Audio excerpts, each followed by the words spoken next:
বউ হারালে বউ পাওয়া যায়, কিন্তু মা হারালে মা পাওয়া যায় না। এটি আমাদের সমাজের একটি প্রচলিত কথা। মনে হয় বউ যেন ডাস্টবিনের ময়লা, মন চাইলো তুলে আনলাম, আর মন চাইলো ছুঁড়ে ডাস্টবিনে ফেলে দিলাম। যারা এই ধরনের মনোভাব পোষণ করেন কিংবা এই ধরনের কথা বলেন, তাদের উদ্দেশ্যে কিছু কথা বলি। মা আর বউ দুজন দুই মেরু, একজন জননী, আরেকজন সহধর্মী। একজন জন্মদাত্রী, আরেকজন পরিপূর্ণতা দানকারী। তাই মা আর স্ত্রীর মাঝে তুলনা করা মূর্খতা ছাড়া আর কিছুই না। আপনার মা যেমন আপনাকে ছাড়া অসহায়, তেমনি আপনার সন্তানও কিন্তু তার মাকে ছাড়া অসহায়। খেতে বসলে আপনার মা বড় মাছের পিসটা নিজে না খেয়ে আপনার পাতে তুলে দেয়। লক্ষ্য করলে দেখবেন আপনার স্ত্রীও কিন্তু একই কাজ করে।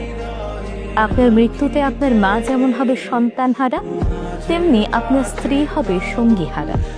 তাই কখনোই মা এবং স্ত্রীর তুলনা করবেন না। দুজন মানুষ নিজ নিজ জায়গায় শ্রেষ্ঠ, একজন জননী, আরেকজন ঘরণী।